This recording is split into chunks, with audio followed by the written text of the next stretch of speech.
Hola, ya estamos de vuelta. Os presento a nuestra primera ponente. Azara Fernández es desarrolladora de software desde 2015, además de doctora en inmunología. Le gusta compartir con la comunidad, por eso forma parte de Asturias Hacking y Afaya. Microsoft MVP en Developer Technologies. En su tiempo libre le gusta leer y la repostería sin alérgenos. Aplauso virtual. Bueno, pues antes de empezar quería dar las gracias a Valencia Software Crafters por organizar todo esto, que la verdad que tiene un mérito muy grande, porque organizar un open space, digamos, físico ya cuesta un trabajo enorme y virtual pues todavía más, porque se une la dificultad de mantenernos a todos unidos y de conseguir que vayamos fluyendo, vamos. Y especialmente a Mary por haber pensado en mí y por haberme invitado a dar esta charla, que lleva mucho tiempo con ganas de impartir y la verdad que estoy muy contenta de estar aquí, ¿vale? Bueno, supongo que muchas de las personas que estáis conectadas igual me conocéis, pero a lo mejor puede haber gente nueva que no, así que bueno, yo suelo empezar las charlas presentándome y ahí va. Me llamo Zara Fernández Guizán, como bien ha dicho Mary, soy desarrolladora de software, principalmente desarrollo con C# y Angular, pero bueno, digamos que soy desarrolladora de software a secas. Y soy reconvertida porque yo empecé mi carrera profesional en otro ámbito, como en la investigación. Empecé investigando en neurociencia, estuve 3 años investigando en neurociencia y luego me pasé a la inmunología. Y ahí fue en el área cuando, tras 4 años, defendí mi tesis doctoral que trataba de un estudio sobre diferentes derivados de la mitramicina y su acción anticancerígena, unos fármacos muy prometedores, la verdad, de una empresa asturiana. Y cuando terminé el doctorado, en 2013, pues me planteé un cambio de rumbo. Y el cambio de rumbo pasó por una FP y por convertirme en desarrolladora de software. Soy una persona muy activa en redes sociales, ¿vale? Pero bueno, como ya tengo una edad, pues digamos que el Instagram todavía no soy capaz de mantenerlo más actualizada y al día. Así que normalmente comparto contenido en LinkedIn, ¿vale? Y en Twitter, como veréis en la pantalla, también tengo un GitHub en el que yo, según hago proyectos personales, los voy subiendo ahí con explicaciones, ¿vale? Pero no soy de estas personas que los mantenga actualizados, eso también aviso, ¿vale? Ahí están, como se dice en su momento, por si a alguien le pueden ayudar. Y luego los sábados envío una newsletter que se llama C-Science and Tech, ¿vale? En la que mando 3 noticias, una tecnológica, una científica y una curiosa, para ayudar a toda esa gente que le mola la ciencia, pero no tiene tiempo suficiente para durante la semana andar buscando noticias y mantenerse al día. Pues bueno, yo le mando 3 noticias para mantenerlos al día con un resumen y un poco de opinión y el enlace por si quieren indagar más. Como decía Mary, me gusta mucho la comunidad. Voy a intentar hablar más despacio porque me suelo embalar, ¿vale? Me gusta mucho la comunidad, participo en muchos eventos, me gusta ir a charlas. Creo que la comunidad me ha aportado mucho y me ha ayudado y me sigue ayudando muchísimo a día de hoy a prosperar como profesional. Y entonces también me gusta recompensar a la comunidad con lo que yo voy aprendiendo, compartiendo, ya sea escribiendo en un blog, escribiendo en Medium o básicamente haciendo cualquier otro tipo de charla, actividad. Por eso participo en Asturias Hacking, ¿vale? Que es una comunidad muy molona que tenemos aquí en Asturias de desarrollo de software. Y también formo parte de Afaya. Afaya la formo junto con Juan Manuel Rodríguez Pérez y lo que hacemos en Afaya es un poco de actividades sin ánimo de lucro, desde organizar la Asturias NetConf, hacer talleres para niños normalmente, de introducción a la programación o al mundo de la informática. También hicimos este año el libro de Tecnólogos del Montón, con historias de desarrolladores y desarrolladoras que han tenido pues o miedos o frustraciones o pequeños atascos para ayudar un poco a quitar este mito de que somos hackers, o somos ninjas, o somos profesionales todos perfectos y que todo nos va siempre bien, ¿vale? Y un poco ver que realmente pues somos unos profesionales como otros cualquiera con días buenos y días malos. A la izquierda hay una nube de palabras, ¿vale? Que me define un poco. He puesto ahí varias cosas que me gustan, el tipo de música que me gusta hacer, cosas que me preocupan y un poco, bueno, luego si veis la charla y la paráis, pues podéis cotillar todo lo que queráis o si ya habéis ido cotillando. Vale. En esta charla quería contaros un poco, desde que yo entré en la tecnología, todo lo que yo pensé que la tecnología podía aportar y que ya está empezando a aportar, ¿vale? A un área como la inmunología, que podría extrapolarse a las ciencias médicas en general. Y es verdad que la tecnología cada vez está ayudando más a la medicina y a la biología y por eso estamos viendo cada vez más avances. Pero yo creo que la inmunología todavía le queda un paso más. Igual es una disciplina que va un poco por detrás de otras, porque a lo mejor no es directamente en la que más pensamos, a lo mejor sí por el cáncer, pero no por otra serie de enfermedades. Entonces, bueno, y antes de empezar a hablar, me planteé, bueno, aquí puede venir gente que le llama la atención de que tengan conocimiento de inmunología y a lo mejor esta parte le va a parecer súper aburrida, pero puede venir gente de tecnología, probablemente, que no tiene por qué saber los conceptos de inmunología, ¿vale? Entonces voy a empezar a intentar resumir de forma muy breve y sencilla cosas importantes de inmunología, ¿vale? Vas a intentar estar explicado súper sencillo y luego si os ponéis a investigar veréis que es todo mucho más complejo de lo que yo os he contado, ¿vale? Pero bueno, allá vamos. A ver, nuestro sistema inmune, ¿para qué sirve? O sea, ¿qué funciones tiene nuestro sistema inmune? Pues tiene dos, ¿vale? Uno es eliminar los agentes nocivos que entran en nuestro cuerpo, ya sean microorganismos, que pueden ser bacterias, virus, podría llegar a ser el caso de los priones o pueden ser infecciones, compuestos extraños, ¿vale? Todo esto tiene que eliminarlo para que no nos hagan daño, pero a la vez que hace esto, tiene que tratar de no agredir a las células y tejidos del propio organismo, ¿vale? Pensar que en el sistema inmune, como si fuera un ejército que defiende nuestro cuerpo, si se pasa y ataca a las células que tenemos, pues hay problemas.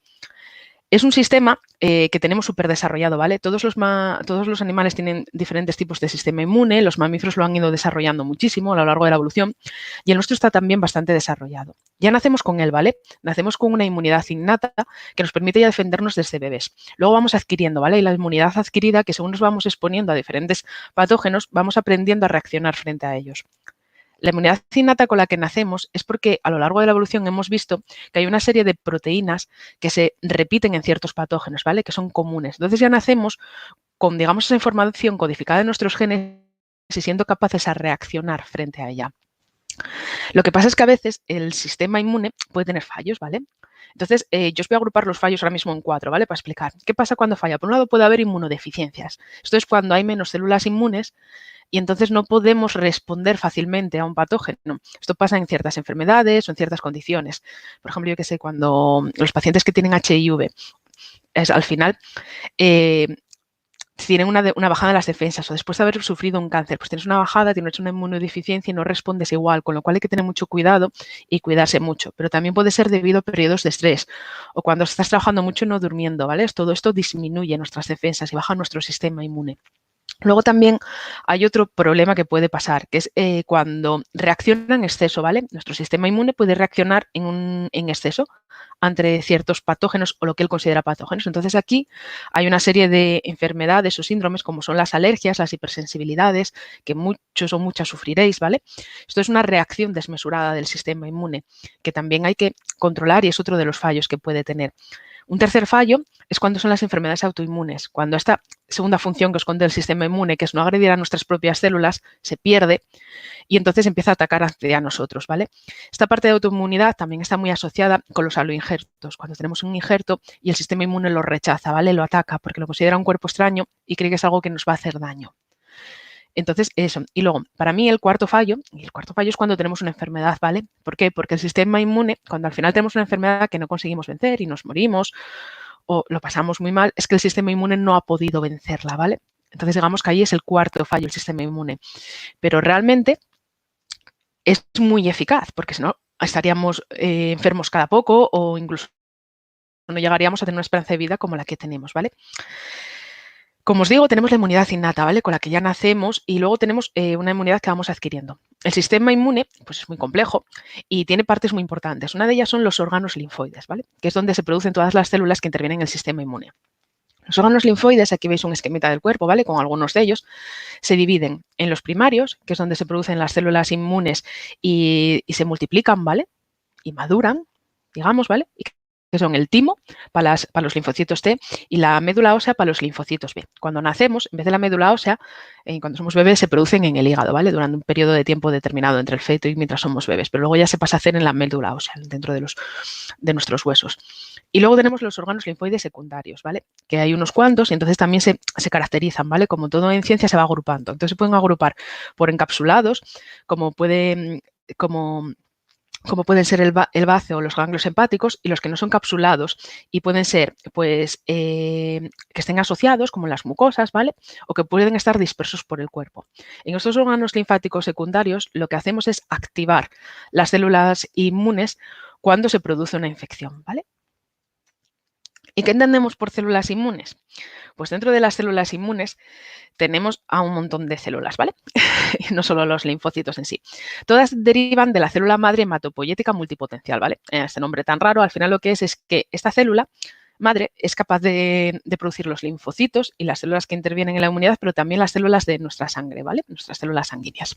Por un lado, si veis el dibujo y vais hacia la izquierda, tenemos los progenitores linfoides, ¿vale? Que producen los linfocitos, que son las células que normalmente entendemos como sistema inmune o que estamos hartos de oír, ¿vale? Los linfocitos B, que son los que producen los anticuerpos.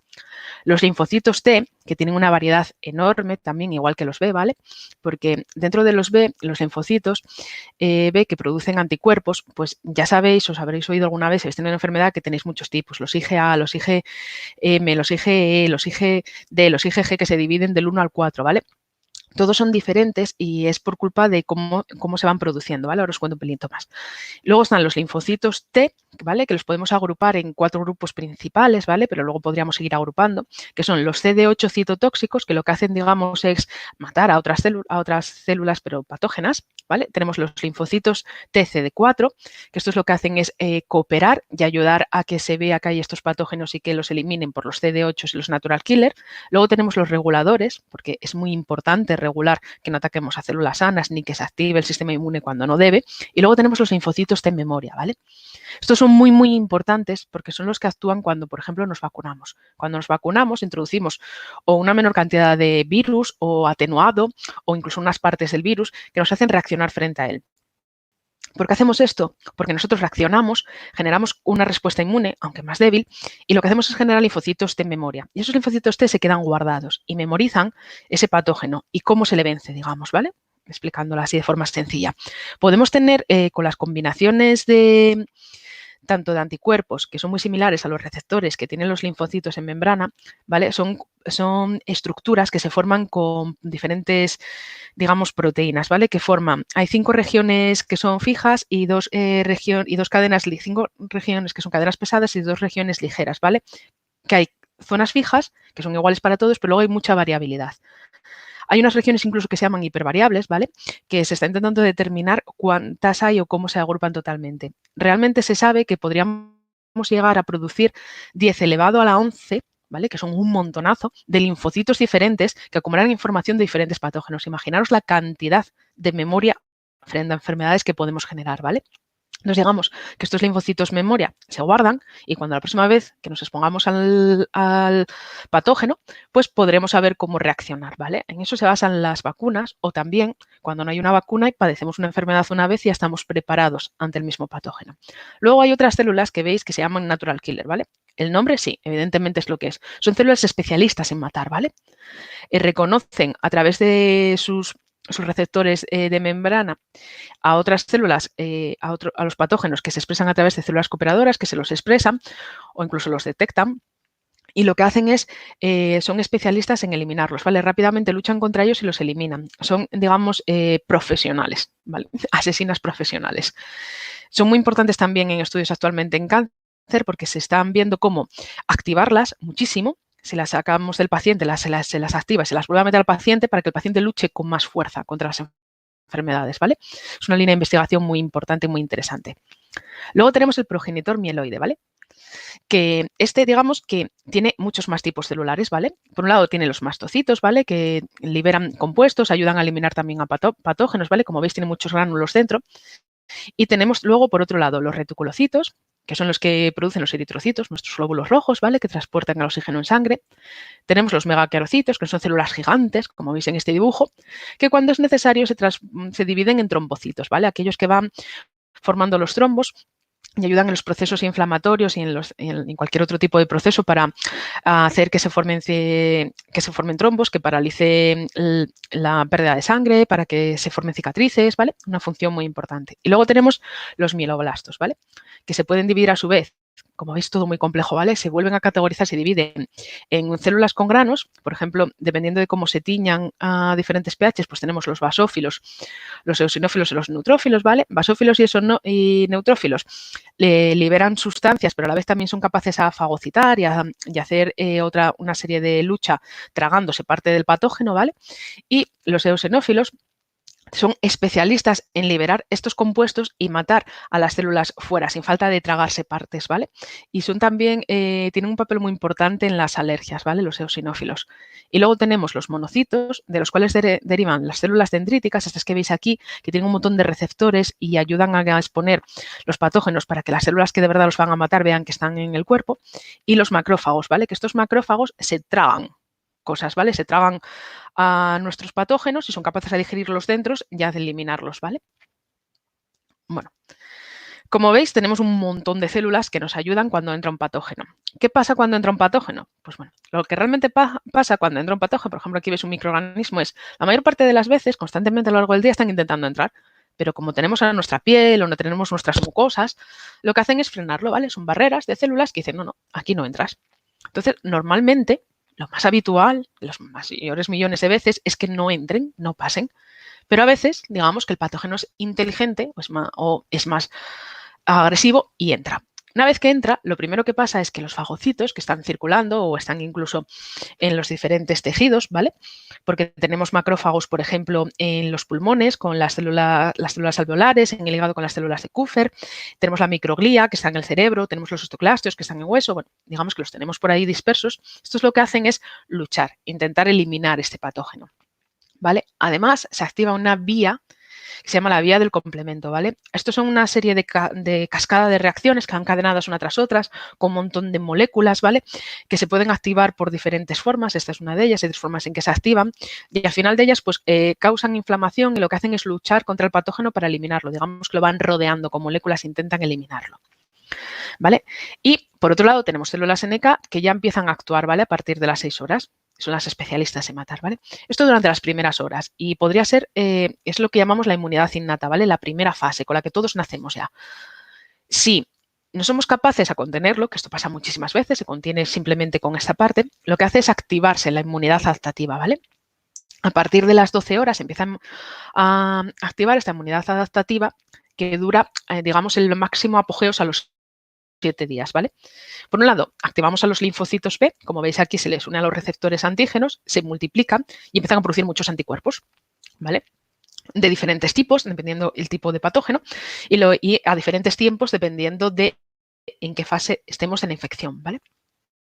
Lo que hacen estos anticuerpos es recubrir al patógeno, marcarlo, y así las células que lo van a eliminar saben que están ahí, está recubierto, digamos que lo han puesto atrincherado, ¿vale? Lo tienen ahí atrincherado para que se pueda destruir. Y luego tenemos los linfocitos T, que como habéis visto, pues unos se van a generar de memoria, van a quedar para la futura infección, otros van a regular que esta respuesta no sea descabellada, otros van a cooperar.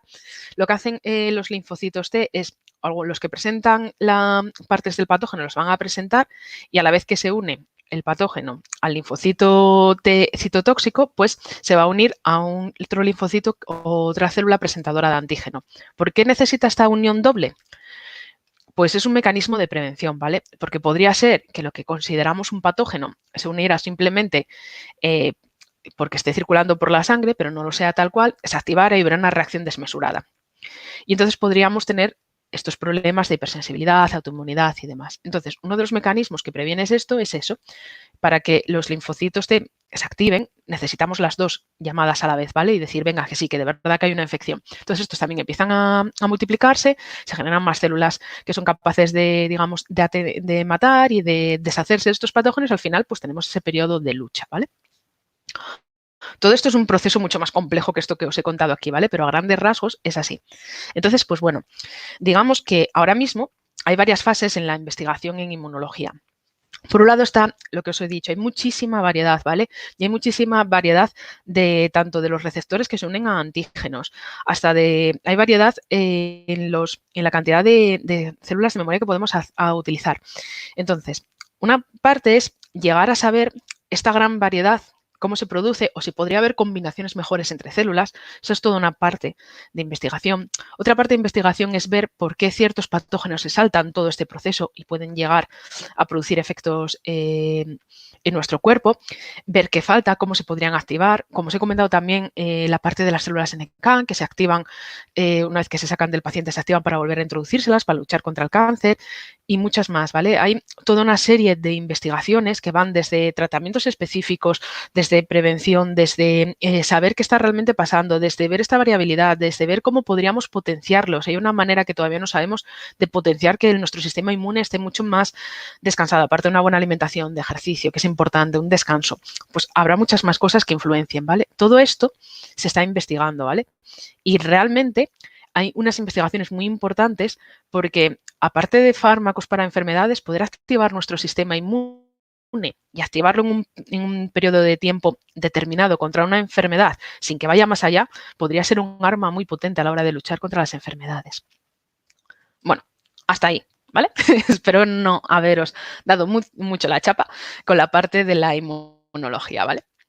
Bueno, que, como os dije, yo acabé mi doctorado, entré en tecnología y mientras estaba haciendo ya el ciclo FP, a mí se me ocurrían 50.000 ideas, aplicaciones que se podrían hacer para el rango de la inmunología. Pues normal, supongo que como vosotros, si tenéis cualquier hobby, al final siempre se os ocurren cosas que hacer para ese hobby o para ese bagaje que tenéis detrás, ¿no? Pues esto a mí me pasaba mucho.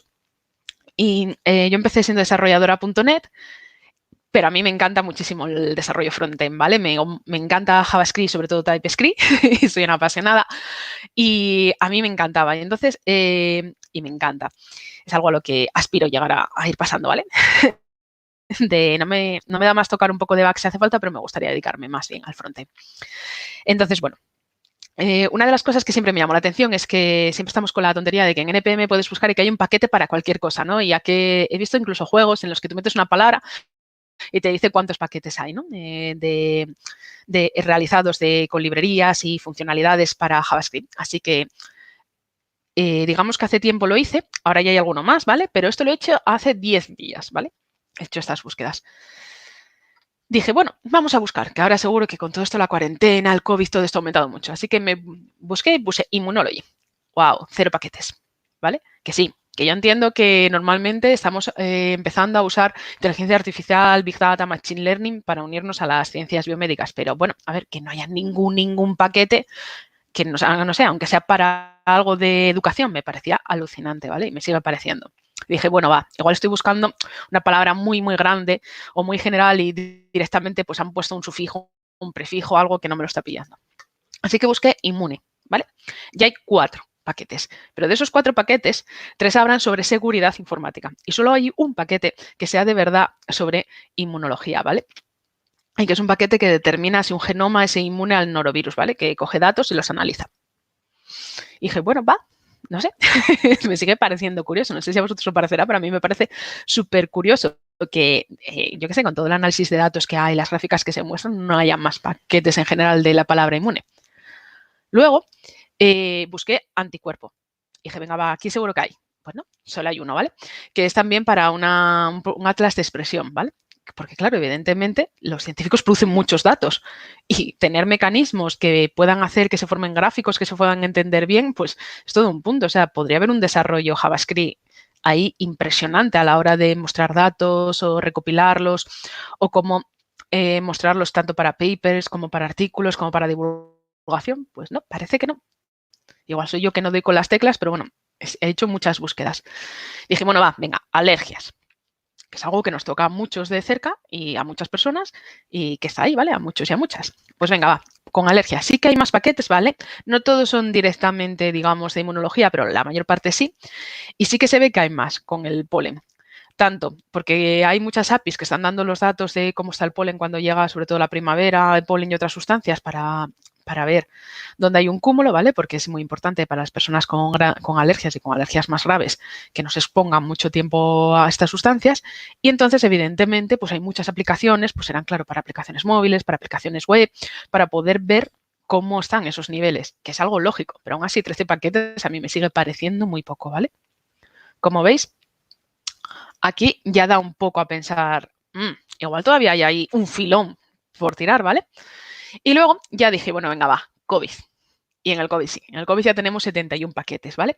Casi todos sí de expresión de análisis de datos, ¿vale? Parece que nos está dando un poco por ayudar en el COVID, pero solo mostrando datos. Igual por ahí, no quiero hacer una pullita, pero igual que nos hacía falta, ya luego concluiremos, hablar un poco más con más investigadores. Así que digo, bueno, va.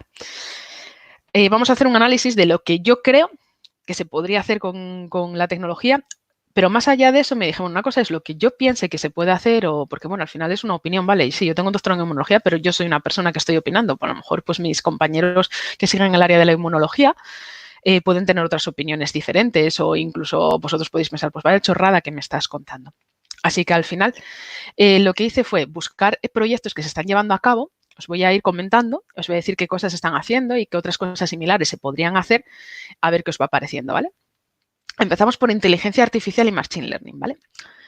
Algunos estudios y algunos programas que se están haciendo tienen que ver con predecir comportamientos del sistema inmune, ¿vale? Como os he dicho, hay una variedad inmensa de tanto de receptores como pueden ser en la región MHC, ¿vale? Que es muy importante a la hora de expresarse los antígenos a las células natural killer. Entonces, esta región es muy polimórfica, ¿vale? Y tiene varios miles de alelos, como os señalo ahí. Entonces, claro, el saber cómo podemos activar a las células NK de manera potente y a lo mejor que mucho tiene que ver con cómo combinamos estos alelos es muy importante, pero ahora imaginaros hacer este análisis a mano con un Excel o con un programa. Al final no es tan fácil. Entonces, se están haciendo muchos algoritmos y muchos análisis de inteligencia artificial para ver cómo se pueden llegar a combinar estas moléculas y cómo sería la mejor manera, porque incluso podemos llegar a realizar combinaciones in vitro en laboratorio que luego podamos introducir en las personas enfermas, ¿vale? Entonces, predecir el comportamiento del sistema inmune o predecir cómo podemos activarlo para que luche contra una enfermedad es algo muy interesante. Y no solo las células NK, sino que podríamos predecir muchas más cosas, ¿vale? Entonces, es una parte muy interesante. Hay algunos artículos, ¿vale? Este, por ejemplo, es de 2009, de Immunogenetics. He visto que hay alguno más, pero tampoco os creáis que hay tantísimo publicado, ¿vale? A ver, ha sido una cosa que no he encontrado tantísimo buscando de primeras manos como otras veces, ¿vale? Entonces, bueno, por un lado yo creo que podríamos ayudar a predecir comportamientos e incluso ayudar a ver toda esta variabilidad. Pero también podríamos ayudar a predecir posibilidades de supervivencia, ¿vale? En este otro artículo lo que hacen es toman cánceres de pulmón, ¿vale? Y lo que ven es que hay ciertos pacientes, porque esto es así, que a los 3 años tienen una buena tasa de supervivencia, ¿vale? Que superan el cáncer y a los 3 años están bien, digamos, pueden tener una vida normal, y hay pacientes que no llegan a esos 3 años. Entonces, lo que se ha empezado a hacer en varios grupos de investigación es el cáncer del genoma, o sea, bueno, así lo diré, el atlas del genoma del cáncer, ¿vale? Y lo que tienen un estudio que se estudian todos los genes de todos los tipos de cánceres, ¿vale? Que es muy interesante y se ha creado una base de datos inmensa con un montón de datos. Y aquí lo que hacen en este estudio es coger y analizar los genes de los pacientes que van teniendo de cáncer y luego ver a los 3 años qué pacientes han tenido esa buena tasa de recuperación y cuáles no. Entonces, con todo esto, lo que hacen es, hay genes que si los tienes ya de principio quiere decir que vas a tener una mala progresión del cáncer y va a ser difícil que te cures. Con esto nos puede ayudar Machine Learning en la inteligencia artificial. Y si esto es así, y podemos determinarlo ya en el momento en el que te hagas el primer análisis y vean que tiene un cáncer de pulmón, podríamos llegar a tener unos tratamientos personalizados, incluso podríamos a esos pacientes darles unos tratamientos más fuertes de inicio para conseguir que esto no sea así y que puedan llegar a sobrevivir. Pues probablemente, pero para esto muchas veces no es porque no se quiera o no se pueda o porque incluso en España no se haga, porque en España se hace muy bien, ¿vale? Tenemos grandes especialistas. Lo que pasa es que muchas veces pues, se van probando tratamientos. Primero tengo un tratamiento de alto espectro que se sabe que va a funcionar en casi todos, pero a lo mejor a ti no es el que mejor te viene. Entonces, todo esto con programas de inteligencia artificial que pudieran, Machine Learning, que pudieran analizar tanto tus genes como los genes que tiene el cáncer que tú tienes en específico y poder sugerir unos tratamientos, unas pautas, harían que nos alargaran la vida, ¿vale? Realmente es muy, muy importante y muy interesante. Y luego, no solo cáncer, sino cualquier tipo de enfermedad, ¿vale? Microsoft tiene unos grupos investigación en Estados Unidos, ¿vale? En Seattle y en Cambridge y en Reino Unido, súper interesantes, ¿vale? Juntan a especialistas biomédicos, tanto biólogos como médicos de diferentes áreas, y los tienen en equipos de investigación junto con desarrolladores de software. Y están haciendo una serie de proyectos súper interesantes, ¿vale? Se pueden ver por las ofertas de empleo, puedes ir bichando a ver qué están haciendo, pero uno de ellos es el proyecto del mapa antigénico, ¿vale? Ellos lo que quieren hacer es coger muestras de sangre, hacer una secuenciación inmunológica de nuestros genes y de nuestras células inmunes, someterlo a algoritmos de Machine Learning para poder ver cuando todavía con los métodos normales de PCR o con las citometrías de flujo que todavía no detectamos nada raro o solo vemos un pequeño aumento de linfocitos. A veces decimos, bueno, esto es porque se estuvo constipado. Vuelvo a hacerte el análisis dentro de 15 días a ver si, o dentro de un mes a ver si esto fue por un periodo momentáneo. Que a lo mejor esto no es tan así y pequeños aumentos que nos pasan desapercibidos tienen que ver con cambios en estadios muy, muy tempranos de enfermedades. Y realmente el detectar las enfermedades en estadios muy tempranos pueden ser clave a la hora tanto, ya sea una enfermedad autoinmune, ya sea una inmunodeficiencia, ya sea un cáncer, ya sea cualquier tipo de infección, ¿vale? Es clave a la hora de conseguir tratamientos. Entonces, lo que ellos pretenden es, tras entrenar este algoritmo, que luego, con un análisis simple de sangre, podamos ya poder detectar y que incluso pueda alertar a los especialistas médicos cuando llegue, haya un programa que se metan esos datos y diga, oye, cuidado, que esta persona puede estar desarrollando o empezando a desarrollar tal enfermedad. Sería realmente súper interesante y nos ayudaría muchísimo en salud, ¿vale? Y igual que con estas enfermedades, pues con muchísimas más, ¿vale? Realmente yo creo que es muy, muy interesante el poder llegar a ayudar a los especialistas médicos o ayudar a incluso a nuestro sistema, digamos, a detectar en nuestro sistema inmune cambios, porque al final la salud es algo que todos necesitamos prolongar. Bueno, por ahí teníamos inteligencia artificial y machine learning, ¿vale? Por otro lado, tenemos también realidad virtual, ¿vale? No voy a tocar todas las áreas, ¿vale? Voy a tocar solo algunas así que he encontrado artículos que me llamaban la atención, ¿vale? O proyectos. Dentro de la realidad virtual, yo he visto varias cosas que se pueden hacer. Una, mejorar el aprendizaje, ¿vale? Es obvio, ¿no? Ya sabemos que para historia, para cualquier ciencia, pues sería súper guay. En química, nos imaginamos la astronomía también viendo. Pero, a ver, no sé cómo explicaros cómo de complejo es estudiar inmunología, ¿vale? Con todas estas variabilidades, el hacerte realmente en tu cabeza el esquema de cómo se unen, de cómo se relacionan, la cascada del complemento, cuando las memorizamos, llegar a saber cómo se memoriza, cómo se va activando una a otro, es más un ejercicio mental, ¿vale? A veces da la sensación de que es, digamos, empollar. Y realmente hay todo detrás, toda una serie de mecanismos que se pueden razonar y ver.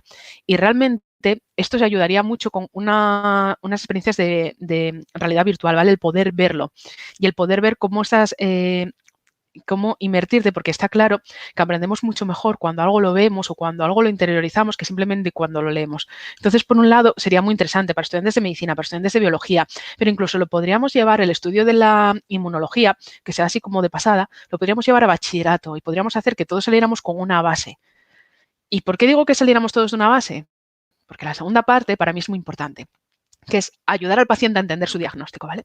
Yo desde que me doctoré, incluso cuando estaba haciendo el doctorado, he recibido pues llamadas de familiares, de amigos, me los he encontrado tomando un café y siempre te dicen lo mismo, oye, ¿te importaría explicarme esto? Es que mi padre tiene, es que me ha dicho el médico, es que mira, me ha dado un análisis esto, porque al final tú cuando vas, si es verdad que los médicos y las médicas están muy, muy dispuestos y dispuestas a ayudarte a explicar y a veces incluso, bueno, mi abuelo tuvo un cáncer no hace mucho, ¿vale? El año pasado. Y incluso el médico que la atendía le dijo, hazme todas las preguntas que quieras, pero vosotros sois realmente y vosotras sois conscientes de lo que le cuesta a una persona que le acaban de decir, tienes un cáncer y un cáncer malo. Hazme las preguntas que quieras. Pues probablemente ni se le ocurran. Y luego cuando empieza a decirle cosas, pues se lo pondrá en la historia y le dará un papel que se lleva a casa con un montón de términos allí escritos que no va a entender, ¿vale? Porque la mayor parte de los pacientes no lo van a entender. Y aunque se lo explique de forma clara y lo entienda, nunca va a ser capaz de imaginárselo como si lo puede llegar a ver, ¿vale? He sacado, lo voy a leer, ¿vale? Que lo tengo aquí abajo, un extracto que es como se suele explicar la artritis, ¿vale? Lo he cogido de alguien que lo compartía, ¿vale? Y lo que le contaron era que tenía artritis reumatoide, ¿vale? En un estadio el que fuera, que en la artritis reumatoide tu sistema inmune ataca el revestimiento de la cápsula de las articulaciones, esto es, la membrana que las recubre, que se llama sinovial, que se inflama y se hincha. ¿vale? Parece sencillo, pero no para todo el mundo lo es entender esto, ¿vale? Hay varias palabras que puede que no entienda, puede que no llegue a entender qué es eso de que se le está inflamando la membrana que recorre las articulaciones, ni cómo lo puede evitar, ni todas estas recomendaciones que le están dando hasta cuándo son efectivas. Así que imaginaros que vas a la consulta, te están hablando de artritis reumatoide, te están dando unas pastillas, te están dando unas pautas a seguir, pero te ponen unas gafas de realidad virtual y te explican, mira, cuando hagas esto, así estará de inflamada tu rodilla, por ejemplo, o tu mano, pasará esto. Y si haces esto y puedes ver cómo va bajando la inflamación, pues al final consigues entender mejor lo que te pasa y qué es lo que hay detrás, ¿vale? Pero además también puede ayudar a complementar tratamientos. ¿Cómo? Pues, por ejemplo, en este experimento que lo hacían para pacientes con prurito, ¿vale? El prurito es, digamos, una hipersensibilidad, es, digamos, cuando tienes sensación de picor por todo el cuerpo, a veces que puede ir con inflamaciones o no, con rojeces. Entonces, evidentemente, es una desregulación del sistema inmune, hay una medicación que te ayuda a pararlo, pero lo primero que te suelen decir casi siempre los especialistas médicos y las especialistas médicos es, no te rasques. Seguro que lo habéis oído alguna vez cuando habéis tenido algo, no te rasques. Y aquí es imposible, ¿verdad?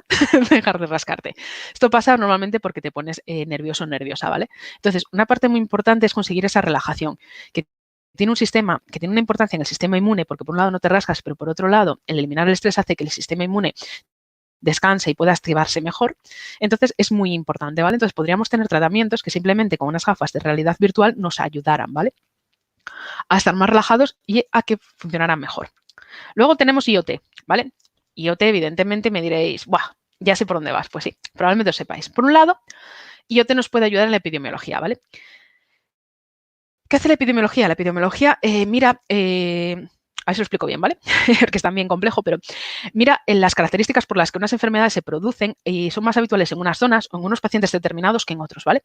No sé si habréis visto hace unos meses que el país hizo un estudio muy bonito en el que se veía una gráfica y podías ver por municipio, por comunidad autónoma, de qué se moría más la gente, ¿vale? Y podéis ver cómo en tu municipio se muere más la gente de algo, pero a lo mejor 2 municipios más allá se mueren más de otra cosa, ¿vale? Esto tiene que ver pues, con cosas que hay en la población, desde pues puede haber que una población se haya dedicado a un trabajo más que otra, o que haya algo más en un ambiente diferente, o las condiciones de luz, todo, ¿vale? El tipo de agua que se bebe, todo. Evidentemente, por ejemplo, en mi zona, hace unos años era más habitual que la gente se muriera de silicosis. ¿Por qué? Porque la gente se dedicaba a la minería principalmente, y la minería, pues, a última hora sí que había muchas medidas preventivas, pero de la época de mis abuelos, pues no. Y evidentemente pues se tocaba mucho a los pulmones, pues lo mismo que le puede pasar a marmoleros y demás, y la gente se moría muchísimo. Ahora no, ahora se mueren de otro tipo de enfermedades. Pues el saber esto es muy importante, porque imaginaros ahora, llega la campaña de la gripe y decimos, cuidado que este año viene la gripe muy mala, pero si pudiéramos saber no solo que afecta a X mayores o a personas con problemas respiratorios o más mayores, sino que en esta zona históricamente siempre hay muchos más problemas y puede ser, o vamos a saber que por lo que sea, este año en esta zona, en el ambiente está el aire con más polución o ha pasado X cosa y podemos saber qué va a afectar ahí, ¿vale? Todo esto con sensores que miden cómo está el ambiente, qué partículas hay, temperatura, humedad, cualquier tipo, puede ayudar a determinar dónde va a haber un foco más grave de una enfermedad y puede ayudar incluso a tratar específicamente o a concentrarlo.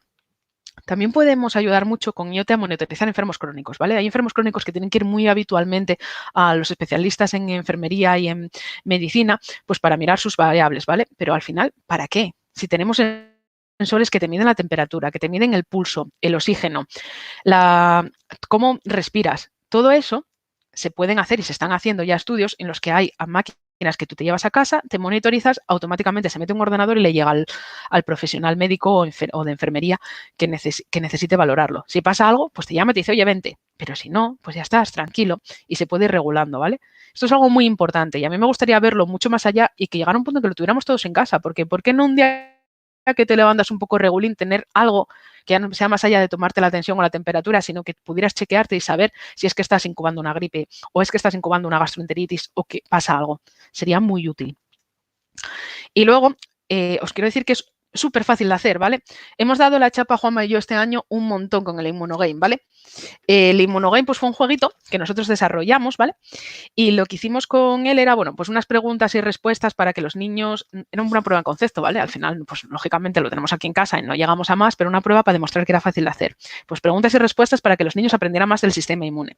Pero además le metíamos dentro unos sensores, ¿vale? Que eran unos sensores de temperatura y humedad y unos sensores de partículas en movimiento. ¿Qué hacíamos con estos sensores? Pues a través de la literatura científica se sabe, y bueno, leí un artículo que dice que el coronavirus puede que también tenga las mismas condiciones, que a una determinada temperatura y una determinada humedad, la transmisión del virus es más baja, pero que en otras condiciones determinadas es más alta, ¿vale? Y lo mismo pasa para las alergias y las partículas en movimiento de 2,5 y 10 micras. Lo que nosotros hacíamos era calcular cuándo se daban las condiciones en el que la transmisión del virus de la gripe sería muy alta o que la alergia, había muchas partículas en movimiento y podía dar un ataque de alergia al niño o a la niña que estuvieran con el juego en su habitación, y alertaba por el móvil a los padres diciéndoles, oye, mira, tienes que bajar la temperatura de la habitación o tienes que abrir la ventana o tienes que ventilar. Era una prueba de concepto muy sencilla, que no iba a ningún sitio más, pero para demostrarnos a nosotros mismos y cuando lo contábamos en las charlas, demostrar que podemos colaborar y podemos hacer muchas cosas, incluso en casa, ¿vale? Luego, otra rama interesante es la robótica, ¿vale? Y me diréis, ¿robots para acompañar al enfermo? No. Robots que se pueden meter, como ya hay el VIR, creo que se llama, es un mini robot que se mete por nuestras venas y puede llegar a un sitio determinado y suministrar ahí la medicación, ¿vale? Es algo súper interesante para que no tengas que metértelo en pastillas, sino que además sea la medicación justa y concreta que vaya a un sitio determinado. Pero también están otra serie de implantes que lo que hacen es ponerse en el cuerpo, pues yo qué sé, para ayudar a nuestro corazón o incluso cuando hay un problema en la musculatura para darle descargas eléctricas. ¿Qué pasa con estos implantes? Que muchas veces, como os decía, el sistema inmune reacciona contra nosotros mismos o contra injertos. Entonces los reconoce como un cuerpo extraño, los va a atacar, va a causar una inflamación y al final los va a rechazar. Y son implantes que nos pueden venir muy bien porque nos pueden ayudar en otras enfermedades que a lo mejor no tienen que ver con el sistema inmune, pero nuestro propio sistema inmune está luchando contra ellos. Entonces, el poder generar materiales, el poder generar mecanismos, en qué cubrirlos o cómo hacerlos para que nuestro cuerpo, nuestro sistema inmune no los reconozca como extraños y hacer que esto nos ayude en otras enfermedades es algo muy interesante, ¿vale? Y es toda una rama también en desarrollo. Pero además de todo esto, también en aparataje mismamente, o sea, podemos ayudar a los investigadores en el aparataje. Si cuando vas a usar, hay muchos tipos de microscopios, ¿vale? Y por ejemplo, los confocales, que son los más caros y además tienes que preparar las muestras un montón, tienes que estar en oscuridad, una serie de características, ¿vale? Te ayudan y, bueno, aquí se ve en la imagen un programa de los que te ayuda a localizar dónde están las células que están buscando, te da ciertos parámetros o incluso los citómetros de flujo, ya te hacen una serie de análisis en el mismo momento que estás analizando las muestras que has preparado, pero no todos. Yo recuerdo de estar con un microscopio normal, ¿vale? De los habituales, en uno de los experimentos de mi tesis, que era para ir midiendo cómo se iban formando los vasos sanguíneos, ¿vale? Y se les echábamos una serie de compuestos para ver si eran capaces de hacer que estos vasos sanguíneos nuevos que formaban los tumores no se produjeran. Y yo tenía que ir cada 4 horas, y cada 4 horas, en bloques de cada 4 horas, ¿vale? Por las noches me daba un descanso de 10 horas, creo que era o 12, pero midiendo cuánto había aumentado el vaso sanguíneo. ¿Sabéis la pereza que es ponerte todos los días con una plaquita, coger una regla que está por debajo, hacerle una foto para medir cuánto ha crecido? ¿De verdad eso no podía hacer un programa del propio microscopio? Pues claro que sí. Y como son miles de ejemplos desde contar bacterias, que vas haciendo tu sección y vas contando uno a uno. Todo esto podría hacerse de forma barata para que todos los microscopios lo tuvieran. Luego hay experimentos que se hacen en inmunología. Muchos ya están automatizados, pero otros no. Y son un coñazo, ¿vale? Habrá gente a la que le guste, pero yo, por ejemplo, el Western Blot lo recuerdo como algo súper útil, que da mucha información, pero que a mí era un dolor de muelas, ¿vale? En el Western Blot lo que hacemos es separar proteínas, ¿vale? Las corremos en un gel, se separan por pesos, ¿vale? Las que más pesan van abajo y las que son más gorditas, digamos, quedan arriba, ¿vale? Entonces tienes las proteínas separadas por tamaños. Luego las transferimos a una membrana de nitrocelulosa, las metemos con unos anticuerpos, ¿vale? Para poder diferenciar unas de otras y, por ejemplo, decir, yo quiero que me expreses la proteína X, entonces lanzo los anticuerpos que se van a unir a ella. Una vez que están ahí los anticuerpos unidos, se hace una radiografía o una fotografía, ¿vale? Yo los revelaba con material fotográfico y tienes la foto en la que puedes ver si tenías esas proteínas o no en la muestra que has separado. Está bien cuando se ve una foto como la que veis aquí, pero normalmente, pues a veces, si yo qué sé, hay algo de suciedad, algo se forman manchurrones. Todo esto hace que tengas que volver a replicar el proceso de nuevo, porque evidentemente tú no puedes dar una aseveración científica si lo que se ve es un manchurrón y no se ve realmente una línea que se pueda ver cuánto pesa. porque tienes a la vez una otra hilera de control en la que vas corriendo proteínas que se sabe cuánto pesan para saber el tamaño y poder identificarlas, ¿vale? Entonces, claro, esto hace que sean días y días. Cuando son R técnicas, este era un ejemplo, pero hay muchas más que podríamos ayudar y automatizar para que vaya más rápido, porque al final lo que nos interesa es que se genere información, no que tengan que hacer un proceso súper anticuado, ¿vale? Y me diréis, vale, yo quiero empezar a colaborar, pero antes de todo quiero saber más de inmunología. ¿Dónde busco información? Pues hay libros, ¿vale? Hay libros. Os recomiendo de inmunología el de biología y patología del sistema inmunitario, ¿vale? No porque mi director de tesis sea uno de los que lo haya escrito, sino porque es para mí muy didáctico, ¿vale? Tiene dibujitos muy amenos, con esquemas muy claros, lo tiene posicionado como en pequeñas secciones, tiene un resumen al final de cada una. Entonces, bueno, puedes indagar en lo que quieras y en lo que no, y al final está muy bien explicado. Y luego, si queréis saber de microorganismos, bacterias, protones, virus, el Brock. El Brock es la Biblia, ¿vale? Yo cuando estaba en la carrera ahorré dinero para comprarlo porque bueno, de aquella era bastante caro, ahora no estoy con los precios, pero bueno, era un dinero, pero es como si fuera la Biblia, está genial explicado, es un compendio de todos y ahí tenéis toda la información, ¿vale? Realmente sería un libro en el que invertir si queréis saber más de ellos. Luego, otra forma que tenéis es buscar artículos científicos, ¿vale? Una de las plataformas en la que es más fácil buscar es un buscador, es PubMed, ¿vale? Lo veis aquí en la pantalla, ¿vale? Os he hecho una captura. Podéis buscar o por palabra clave o por autores, ¿vale? Por ejemplo, ponéis Fernández Guizán y si queréis cotillar y salen mis artículos. Lo que queráis, ¿vale? Normalmente te deja acceso a los resúmenes, que se llaman los abstracts, ¿vale? Algunos incluso te deja acceso a leerlos enteros. Algunos puedes leerlos a través de las universidades que los tienen públicos. O si no, simplemente, de verdad, se puede escribir al autor, que es el que aparezca en el primero, suelen ponerte debajo el email y puedes pedírselo. Esto es algo muy habitual, ¿vale? Constantemente yo he escrito emails pidiendo artículos y me han escrito a mí para que les enviáramos alguno y se suele hacer. No hay ningún problema. ¿Que es tedioso? Sí, pero se puede llegar a hacer si alguno te interesa mucho y te interesa investigar, porque la comunidad científica es muy abierta en cuanto a compartir, ¿vale? Sobre todo lo que ya está publicado. Luego otra forma es leerte tesis doctorales, que sí, que ya lo sé, que hay que estar muy aburrido, pero yo qué sé, estamos ahora en cuarentena, a lo mejor a alguien le da por ahí. En Teseo, desde hace años, están todas las tesis doctorales. Es un buscador, ¿vale?, de las tesis doctorales españolas y podéis buscar también por área, podéis buscar por palabra clave o incluso podéis buscar por autor, ¿vale? Os saldrá, pincharéis, bueno, esta es la mía, pincháis en ella y os sale entera la tesis doctoral y podéis navegar en las que queráis, ¿vale? Es una forma de conseguir conocimiento también. Pero, después de todo esto, para mí, ¿qué es lo más importante? Lo que me gustaría que pasara. Pues lo más importante es que colaboremos, ¿vale? Yo creo que ahora que yo lo viví durante mi etapa investigadora, hay equipos, vale, muy grandes, con mucha financiación, que tienen informáticos en sus equipos o que tienen a personal de varias áreas, pero hay otros equipos más pequeños que están haciendo trabajos muy importantes, probablemente la universidad que tengas al lado, y que les vendrían genial cosas. Entonces, si tú o un grupo de personas estáis dispuestas a hacer algo y ahora mismo, por ejemplo, estáis pensando en colaborar, ¿por qué no hablar con ellos? A lo mejor tienen un programa en mente que les facilita una investigación o tienen unos datos que necesitan representar de alguna manera. Pues muchas veces, más que decir yo voy a hacer esto y que todos hagamos la misma aplicación que muestra los mismos datos o de forma diferente, podemos aportar valor colaborando. Y son gente que van a estar súper dispuesta a colaborar porque cuando estás haciendo el doctorado, sea de la rama que sea, cualquier ayuda es bienvenida, ¿vale? Y para los equipos de investigación lo mismo. Entonces, yo os animo a colaborar. Y si no conseguís a nadie que quiera colaborar, pues bueno, podéis hacerlo vosotros. O si es simplemente una prueba de concepto, pues la hacéis. Pero no sé, si queréis ir más allá y de verdad queréis hacer algo, colaboremos.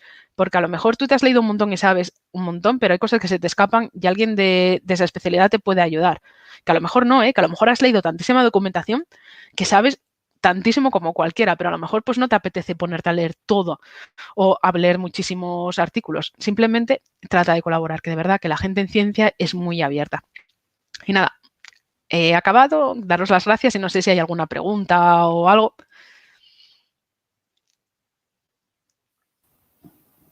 Gracias, Azara. No sé si estás viendo el chat de YouTube. No, sí. Sí, dime. Sí, ¿me las quieres ir leyendo tú? Porque tengo ahí la pantalla con la presentación y no sé si tengo abierto el navegador o qué. Vale, perfecto. Pues si tenéis preguntas, irlas poniendo en el chat. Lo que sí se ha generado un debate sobre, a ver, Enrique Barbeito García preguntaba si tenía algo que ver con el lenguaje. Dice, sin saber del tema, diría que es A mí me parece inverosímil que haya tan poco al respecto. Sin saber del tema diría que es por el entorno, JavaScript, Node, PHP, enfocado para web. Creo que en Python y R habrán muchas cosas. En lenguajes compilados, C, C++, seguro que también, ¿no? Y bueno, ha habido un debate respecto a esto, si quieres comentar algo. Sí, a ver, normalmente, evidentemente, hay más en otros lenguajes, porque evidentemente yo creo que la primera aproximación que se está haciendo es mucho con metiendo machine learning, inteligencia artificial o análisis de datos, que es lo primero. Pues claro, evidentemente, pues imagínate, cuando hacíamos experimentos de genes, simplemente el mirar todas las secuencias, teníamos Exceles enormes en los que teníamos que sacar estadística, pues al final eso es una de las primeras ayudas que más se ha hecho, meter análisis de datos, evidentemente estos lenguajes, pero lo que yo quería transmitir es que estamos en un estadio en el que hay muchas otras áreas que están teniendo una expansión enorme ya y simplemente, aunque hagas los datos, la representación, la forma de contarlo, porque muchas veces nos quejamos de que la ciencia no llega a todo el mundo y es que no, a veces les cuesta trabajo expresar los datos o venirte con una gráfica y me parece curioso que llevando ya tantos años como llevamos en el desarrollo de estas tecnologías, no haya tantas aplicadas directamente, porque mismamente yo que sé, en JavaScript aplicaciones, ¿me vas a decir que con todos estos datos ir a las APIs que sirven datos no tenemos aplicaciones web para diferentes cosas, para medir pues mismamente contaminación o virus o cómo se están diseminando enfermos de no sé qué, igual que ahora hay del COVID que puedes ir viendo los datos de los diferentes países, porque hasta hace poco no había eso? Son cosas que yo me planteo. Muy bien, muchas gracias. A ver, una pregunta de Frankie Rodríguez. Dice, ¿conoces algún ejemplo de redes bayesianas que hayan sido aplicadas con éxito en detección de enfermedades? Prometían mucho en los 80-90, pero no sé si se quedó en promesa. Bueno, se ve en pantalla el comentario. Pues la verdad que no conozco en específico ese caso. También es verdad que en la literatura científica pues te van contando diferentes para cada grupo de investigación, entonces como que digamos que es por diferentes equipos de investigación, pero no tengo el caso en concreto que haya llegado. Lo que sí he visto es que hay compañías que, bueno, ya Google tiene su parte de la nube de desarrollo para análisis médicos, pero ya he visto Microsoft, por ejemplo, que os lo ponía de ejemplo, están teniendo ahí bastantes colaboraciones y cada vez están pidiendo más desarrolladores que sepan inteligencia artificial o Big Data o incluso científicos de datos, con lo cual parece que está habiendo una explosión por ahí, porque al final, bueno, pues claro, no te van a contar, porque evidentemente no te van a contar exactamente qué están haciendo, pero cuando ya estoy viendo tanta oferta para estos equipos de investigación que piden por un lado científicos y por el otro lado gente de Big Data o de científicos de datos, algo está ahí emergiendo.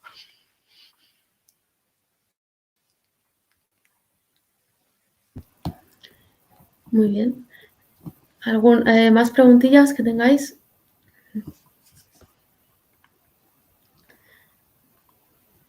Vale, de todas formas, los vídeos se van a ir subiendo a YouTube, entonces podéis continuar la conversación en los comentarios, si os apetece.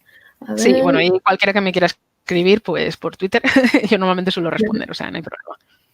Hay mucha gente que te está agradeciendo la charla.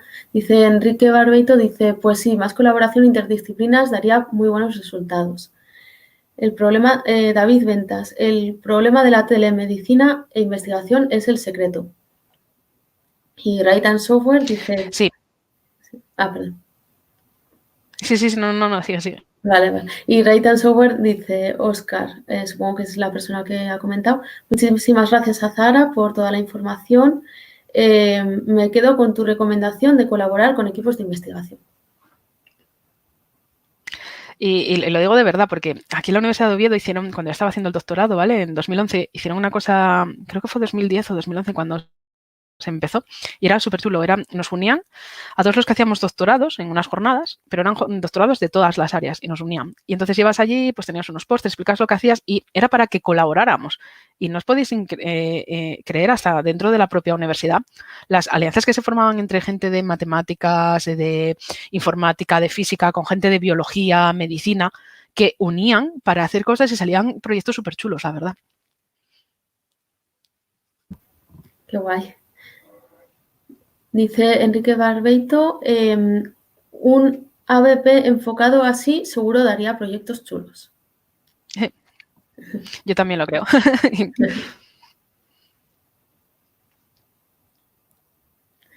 Vale, pues si os parece vamos a ir cerrando y lo que Perfecto. comento, si queréis continuar en los comentarios, ¿vale? Muchas gracias, Azara.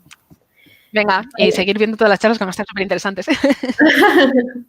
Gracias. Vale, pues Venga, chao. os comento simplemente a las 12:30 tendremos la siguiente charla, ¿vale? Pues nada, muchas gracias, Azara. Hasta dentro de un ratillo.